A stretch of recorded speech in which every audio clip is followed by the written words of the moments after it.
Pangalawang klase ng mga pangarap kay Allah subhanahu wa ta'ala ay raja'u thawabillahi azza wa jal. Ang pangarapin mo ang gantimpala ng Allah subhanahu wa ta'ala. So ito po ang napakagandang pangarap mga kapatid sa Islam at nagtutulak sa atin upang padamihin natin ang mabuting gawa natin. Upang maging masipag tayo sa paggagawa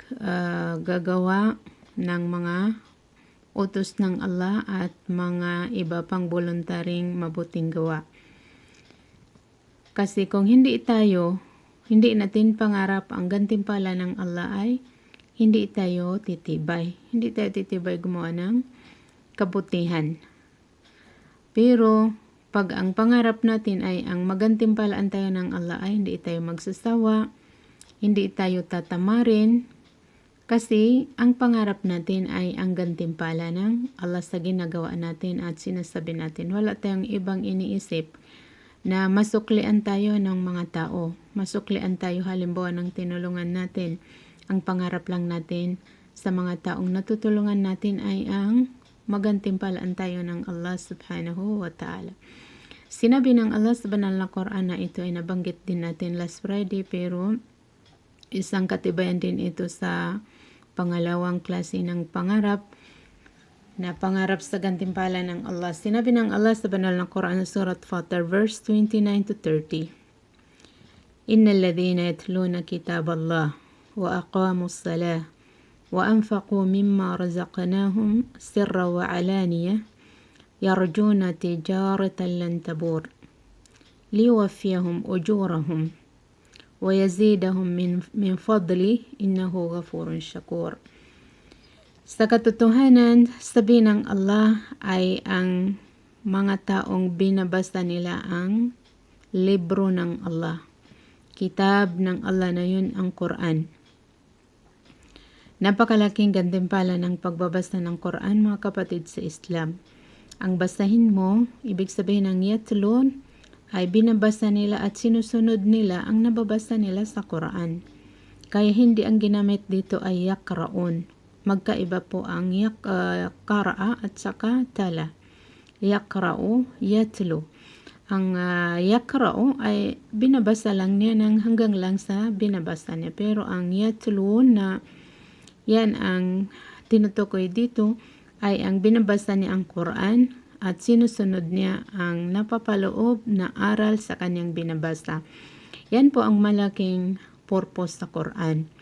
Hindi po ang purpose sa Quran ay iawit natin, ang mag-compete tayo kung sino ang magaling magbasa tulad ng mga nakikita natin sa social media na i-guide nawa sila ng Allah, lalo na yung mga kababaihan na binibitawan nila ang galing nila umawit ng Quran. Hindi po ganyan ang basihan.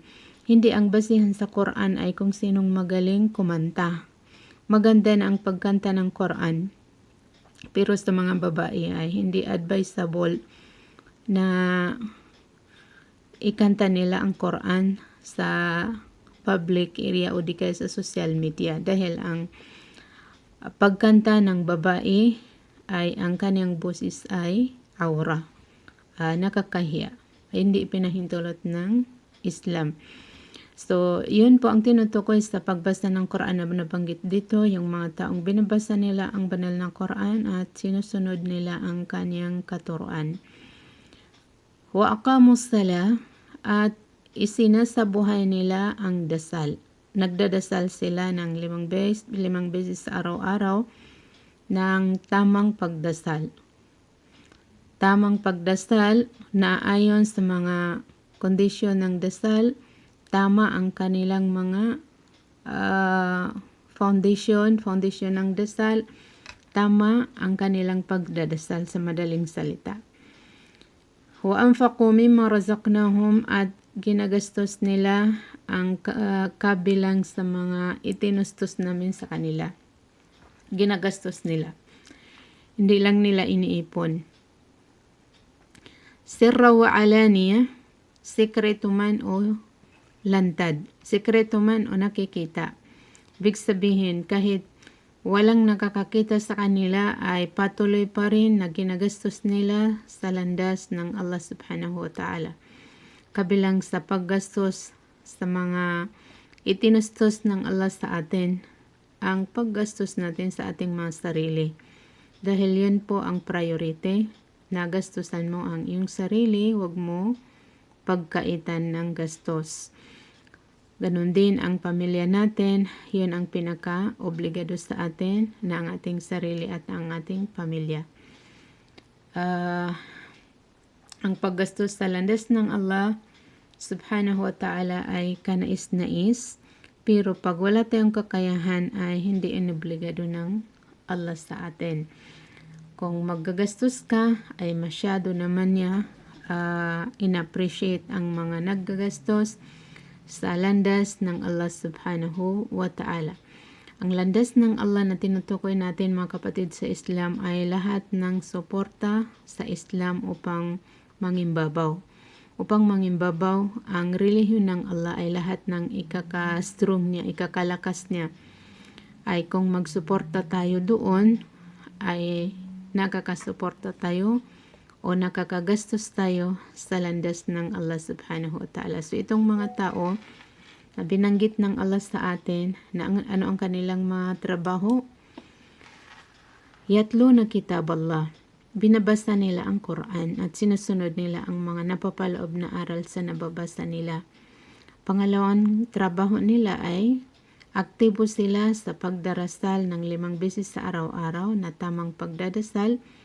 Pangatlong kaugalian nila ay naggagastos sila sa itinustos ng Allah sa kanila, sekreto man o hindi. Ano ang kanilang purpose? Bakit po ginagawa nila yon? Alam ng Allah kung ano ang purpose natin sa ginagawa natin. Alam ng Allah kung bakit natin binabasa ang Quran. Di natin yan sekreto sa kanya. Dahil alam niya ang napapaloob sa isip natin. Alam niya ang napapaloob sa isip natin, sa puso natin. Alam niya kung ano ang purpose nila sa kanilang pagdadasal. Alam niya kung ano ang purpose nila sa kanilang paggagastos sa landas ng Allah. Kaya sinabi dito ng Allah na yarjuna tijaratan lan tabur, pangarap nila ang kalakalang walang kalugian. Pangarap nila ang kalakalan na walang kalugian. Ano po ang kalakalan na walang kalugian? Pag tayo ay nagnegosyo, kailangan natin ang profit o kailangan natin ang kita, di ba? Halimbawa, bumili ka ng item na worth of 100 ay ibibenta mo yan ng mga 120 kasi para may ginansya ka sa 100. So ano ang ginansya mo doon? Yung 20 o di kaya ibininta mo ng 150. So maliit, no? Maliit. So tingnan niyo mga kapatid sa Islam, ang ginansya, kung makipagkalakalan tayo kay Allah, ang pangangarapin natin sa binitawan nating salapi ay ang gantimpala ng Allah, ay tingnan niyo ang isang verse na bilang encouragement ng Allah sa mga taong naggagastos sa Islam. Ano ang sabi ng Allah? Mathalul ladhina yunfiquna fi sabilillahi kamathali habba ambatat 7 sanabila fi kulli sumbulatin 100 habba wallahu yudha'ifu liman yasha. Ang kahalintulad sabi ng Allah ng mga taong naggagastos sa landas ng Allah ay ang kanilang ginagastos ay tulad ng isang buto. Tulad ng isang buto. Kahit anong buto. Tulad ng isang buto na tumubo siya, tapos ambat at 7 sanabil, tumubo siya na mayroon siyang 7 sanga. Mayroon siyang 7 sanga. Sa lahat ng mga sanga ito, sa 7 sanga, ay bumunga naman ng 100 na buto. Bumunga ng 100 na buto. Halimbawa, nagtanim ka ng isang mangga, o di kaya, ang alam natin na marami ang itinutubo niya ay ang palay. Nagtanim ka ng isang buto ng palay, tapos tumubo siya at nakita mong napakarami. Napakarami ang naging buto ng isang buto. So, ganyan, ihinalin tulad ng Allah ang mga ginagasto ng mga taong naggagasto sa landas ng Allah na ang pangarap nila ay ang thawabullahi azza wa jal, ang gantimpala ng Allah na kataas-taasan at kagalang-galang. Kasi ang Allah, kung ang pangangarapin mo ay ang gantimpala, ay mas malaki. Mas malaki mga kapatid sa Islam kasi halimbawa, naggastos ka ng isang real, 1 real ay magiging 700 real. Masya Allah. Magiging 700. So, saan ka ba makahanap ng negosyante na yung capital niya na 1 real ay magiging 700? Ang magiging profit niya doon ay 699. Wala kang mahanap na ganyan kalakas ang kaning negosyo. Subalit ang Allah ay higit pa doon mga kapatid sa Islam. Hindi ito ang maximum, ito ang minimum. Ang sinabi niyang, Mathalul ladhina yunfiquna amwalahum fi sabilillah, ang kahalintulad ng mga taong ginagastos nila ang kanilang mga kayamanan sa landas ng Allah ay kamathali habbatin ambatat sab'a sanabil. Kahalintulad ng isang buto na itinanim niya tapos tumubo na may kasamang 7 sanga at ang kada sanga, fi kulli sumbulatin mi'atu habba, kada sanga sa 7 sanga na ito ay bumunga naman ng 100 seeds. 100 seeds. So kaya 7 times 10, 7 times 100 equals 700. Masya Allah, tabarakallah. Kaya tinuturuan po tayo ng Allah na ang pangarapin natin ay ang mas malaki.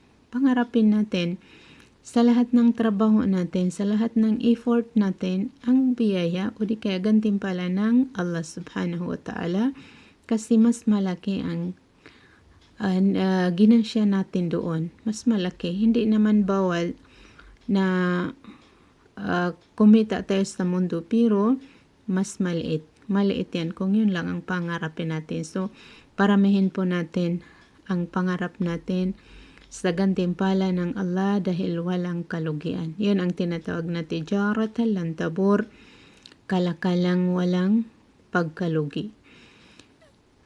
Liwafyahum ujurahum, tiyak. Tiyak na ipapa-receive sa kanila ang kanilang mga gantimpala. Bakit ipapa-receive sa kanila? Kasi pinangarap nila Pinangarap nila na makipagkalakalan sila kay Allah dahil alam nila na mas malaki ang kikitain nila na gantimpala ng Allah subhanahu wa ta'ala. So tiyak sabi ng Allah na talagang ipapareceive sa kanila ang kanilang mga gantimpala. Wa yazidahum min fadli, at dadagdagan pa niya sila mula sa kanyang kabutihan. Tulad ng nasabi natin kanina na hindi ito minimum. Hindi minimum yung 1 equals 700. Kasi wallahu yudha'ifu liman yasha, i-multiply pa ng Allah sa taong gusto niyang dagdagan pa ang 700 na yan. 1 is to 700. Dito naman ay sinabi niyang wa yazidahum min fadli, dadagdagan pa niya sila mula sa kanyang kabutihan. Alam ng Allah kung sino-sino ang dapat niya dagdagan. Ang dagdagan pa niya ang 700. Alam niya kung sino-sino sa mga taong naggagastos. Depende kung gaano mo inagaw sa sarili mo. Depende kung gaano ka bukal sa kalooban mo. Depende kung gaano ka ka-ikhlas. Depende kung gaano nangangailangan ang itinulungan mo. Innahu ghafurun syakur, tunay na ang Allah na kataas-taasan at kagalang-galang ay ghafur, lubos na mapagpatawad. Lubos na mapagpatawad. Walang dulo ang kaniyang pagbibigay ng kapatawaran sa mga taong humihingi ng kapatawaran sa kanya. Kahit na mapuno mo man ang lupa na kasalanan, kung sakali magbabalik loob ka kay Allah, hihingi ka ng kapatawaran sa kanya, ay papatawarin kanya. Papatawarin ka niya, basta lang humingi ka ng pagkapatawaran sa kanya. Walang taong hindi magkasala, subalit kailangan humingi ng kapatawaran kay Allah sa pagkakasala o sa pagkukulang. Shakur, lubos na mapagpasalamat. Pinagpapasalamatan niya sa kaniyang alipin ang maliit na trabaho niya. Ang konting trabaho niya para kay Allah ay pinagpapasalamatan ng Allah sa kanya, tinatanggap niya at ginagantimpalaan niya ng malaki. Ginagantimpalaan niya ng malaki ang maliit na trabaho ng mga tao. Kailan ito nangyayari mga kapatid? Nangyayari ito pag pangarap natin ang kaniyang gantimpala. Pangarap natin ang kaniyang gantimpala. Kaya ito ang proof na pangalawang klase ng pangarap kay Allah ay ang pangarapin natin ang kaniyang gantimpala. Pangarapin natin ang kaniyang gantimpala. I-educate po natin sa ating mga sarili na anuman ang sinasabi nating mabuti at anuman ang ginagawa nating mabuti, kadalasan ay tumutulong tayo sa mga nangangailangan sa atin, kamag-anak man natin o kapatid natin o walang kaano-ano sa atin, ay ang pangarapin lang natin ay ang gantimpala ng Allah sa atin doon. Bakit may gantimpala ba sa pagtulong? Oo, napakalaki ang gantimpala ng tao sa kaniyang pagtulong sa sinumang nangangailangan sa kanya. Salita man o gawa o advice o salapi, kahit anong maitulong mo sa nangangailangan sa iyo, ay napakalaki ang kaniyang gantimpala. So, sinong maggantimpala? Siyempre ang Allah. Ang Allah, mas malaki ang gantimpala niya kaysa pabayarin mo ang tao. So, tingnan niyo ang mga hindi Muslim. Subhanallah. Makakautang ka lang sa kanya kung 5-6. Walang mautangan na walang tubo. So, yun ay bawal sa Islam. Kasi ang tinatanim ng Islam sa atin ay magtulungan para sa landas ng Allah. Magtulungan para sa landas ng Allah. May mga tao rin na tutulungan ka lang niya kung babayad ka ng kung ano ang gusto niyang bayad. So, wala silang pangarap kundi ang maliit. Pangarap nila na makapera sila, pangarap nila na makaipon sila.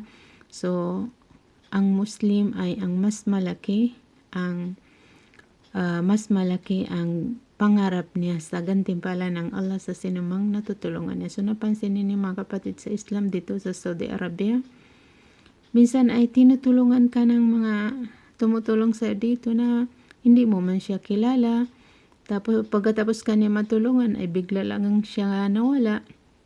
Tulad noong naubusan kami ng gasolina diyan sa Barzan, ay sa gitna pa man ng kalsada na ang daming sasakyan. So biglang naubos ang aming gasolina kaya hindi namin alam kung anong gagawin namin. So alam niyo ang nangyari? Bigla lang dumating ang binata na may dalang galon. Nung nakita niya kami sa gitna ng kalsada, bigla lang dumating na may dalang galon na nakalagay sa gasolin. Tapos, binuksan niya ang sasakyan, siya na ang naglagay. So, pagkatapos niya yan gawin, hindi na namin namalayan at nawala na siya. Hindi lang man kami nakapagpasalamat kasi bigla lang siyang nawala. So, yun ang mga taong tunay na maalam. Alam niya na mas malaki ang gantimpala ng Allah sa kanya kasi kung gaano naiipit ang tinulungan mo, gaano nangangailangan ng tulong, ay ganyan kalaki ang gantimpala mo.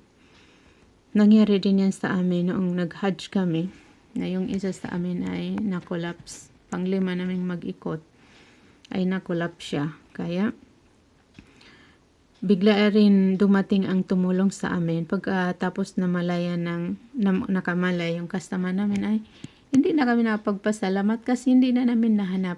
Hindi na namin namalayan kung saan siya pumunta. So, napapansin po natin dito na mas marami ang mga taong tumutulong na walang kapalit. Kasi ang iniisip nila, ang pangarap nila ay ang gantimpala ng Allah subhanahu wa ta'ala So, ganun din po ang i-educate natin sa ating mga sarili. Dito lang muna tayo hanggan at maraming salamat sa inyong lahat.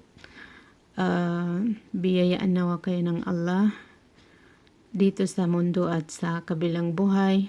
Subhanakallahumma bihamdik. Asyhadu an la ilaha illa anta astaghfiruka wa atubu ilaik.